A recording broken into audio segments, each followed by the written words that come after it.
This house belongs to Kevin now. My father's announcement echoed through the living room like a death sentence. My brother Kevin sat in Grandma's old rocking chair. Her chair, the one she had promised to me, with a smug grin spreading across his face. My mother nodded approvingly, already mentally redecorating. What none of them knew was that I had been waiting 15 years for this exact moment. And the document in my purse was about to turn their celebration into a nightmare. Let me tell you about the day my grandmother saved my life, and how she set the trap that would spring today. My name is Audrey Chambers, and I was born the wrong gender in a family that worshipped sons. My father, Gerald Chambers, came from 3 generations of men who believed that daughters were temporary, just visitors passing through until they became some other man's responsibility. Sons were legacy. Sons were forever. Kevin was born 2 years after me, and from that moment on, I became invisible. Everything went to Kevin. The new bicycle, the bigger bedroom, the private school education while I attended public school across town, the car on his 16th birthday while I took the bus until I could afford my own. Every advantage, every opportunity, every dollar of investment went to the son who would carry on the Chambers name. The only person who saw me, really saw me, was my grandmother, Eleanor. Grandma Eleanor had married into the Chambers family in 1962, and she had spent 60 years watching her husband, then her son, treat daughters like afterthoughts. She never said anything publicly.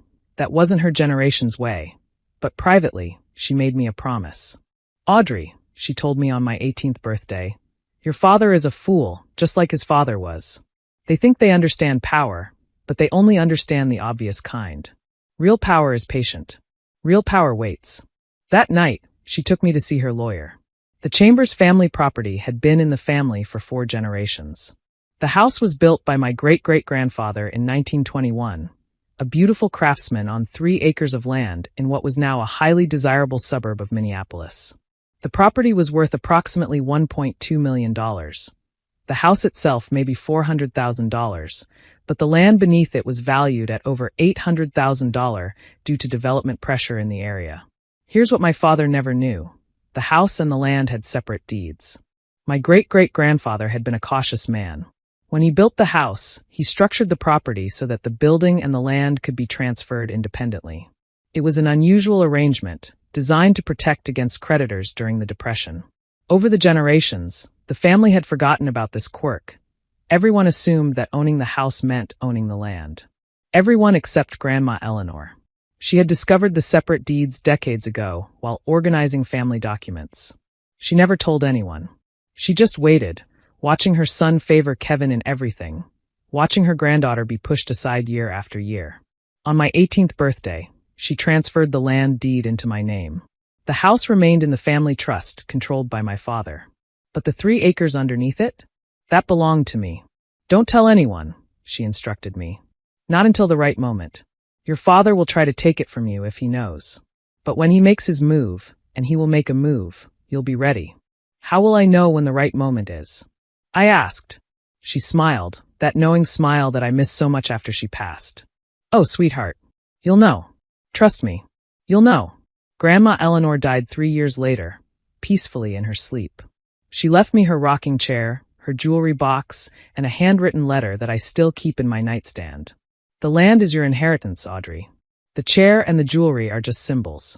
But the land is power. Use it wisely and use it well. Make them see you. Make them remember that daughters are not afterthoughts. Love always, Grandma." For 15 years, I said nothing. I went to college on scholarships and student loans while Kevin's education was fully funded by our parents. I built a career as a commercial real estate attorney. Ironic, I know, while Kevin bounced between failed business ventures that my father bankrolled again and again. I got married, had 2 daughters of my own, and made sure they knew every single day that they were valued, seen, and loved. I was determined to break the cycle. Meanwhile, my brother's life was a parade of failures cushioned by family money. He married twice, divorced twice, and always landed back at the family home between disasters. He never held a job for more than a year. He never built anything. He never earned anything. But he was the son, and in my father's eyes, that was enough. I paid property taxes on the land every year, quietly, using my married name. I kept the deed in a safe deposit box alongside my passport and my grandmother's letter. I visited the property during holidays, biting my tongue as my father talked about Kevin's future inheritance, and my mother discussed what renovations Kevin would make when the house was his. They never once asked what I might inherit. They never once considered that I might want a piece of the family legacy. I was the daughter. I was already taken care of by my husband, they assumed, as if I hadn't built my own career and my own wealth through my own effort. The waiting was hard. There were moments when I wanted to scream the truth, to throw the deed in my father's face and watch his smug certainty crumble. But Grandma's voice always stopped me. Real power is patient. Real power waits. So I waited. For 15 years. Until the right moment finally arrived. My father called the family meeting on a Sunday afternoon in October. He was 73 years old, and he had decided it was time to formalize the estate plan. Translation. He was ready to officially hand everything to Kevin and cut me out completely. The whole family gathered in the living room of the house I had grown up in. The house that sat on land that belonged to me. Kevin was already there when I arrived, lounging in Grandma's rocking chair like he owned the place. Which I suppose he thought he was about to. "Audrey, good you're here," my father said, barely glancing at me. "Let's get started." He stood at the head of the room like a king addressing his court. My mother sat beside him, beaming. Kevin's current girlfriend, a woman I had met exactly twice, sat in the corner, already texting on her phone. As you all know, this property has been in the Chambers family for 4 generations. It represents everything our family has built. And it's time to ensure that legacy continues properly. He paused for effect. "This house belongs to Kevin now." Kevin's grin widened. My mother actually applauded, soft, polite clapping that made my stomach turn. I sat in my chair, perfectly still, my hand resting on my purse. "I've had the paperwork prepared," my father continued, pulling out a manila folder. "I'm transferring the property deed to Kevin effective immediately. Audrey, you'll receive a small monetary inheritance, $50,000, which I think is more than fair, given that you married well and don't need the family home. $50,000. A property worth $1.2 million was going to Kevin, and I was getting $50,000 because I married well." Kevin leaned forward. "Thanks, Dad. I've already got some ideas for the place. Thinking about converting the back acreage into a rental development. Could be worth a fortune." My father nodded approvingly. "Smart thinking, son. That's exactly the kind of initiative this family needs." I reached into my purse and pulled out the document I had been carrying for 15 years. The land deed, notarized and certified, showing clear ownership transferred from Eleanor Chambers to Audrey Chambers on my 18th birthday. I placed it on the coffee table. "There's just one problem with that plan, Kevin." Everyone turned to look at me. I think it was the first time they had really looked at me all afternoon. "The house, sure. Dad can give you the house. But the ground it sits on." I tapped the deed with my finger. "That's been in my name for 15 years. Grandma transferred it to me on my 18th birthday. The land, all 3 acres of it, belongs to me."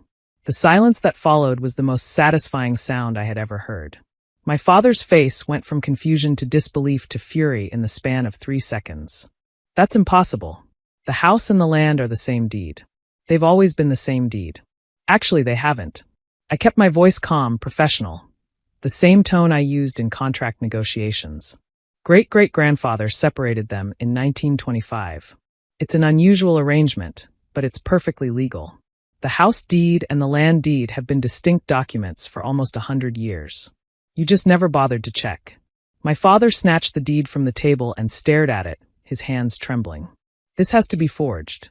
"Mother would never." "She would," I said quietly. "And she did, because she saw what you refused to see, Dad. She saw that you were giving everything to Kevin and nothing to me. She saw that you treated your daughter like an afterthought. So she gave me the one thing you couldn't take away. This is ridiculous." Kevin was on his feet now, his smug grin replaced by panic. "You can't own the land and not the house. That doesn't make any sense. Actually, it's quite common in certain property law structures." I smiled at him.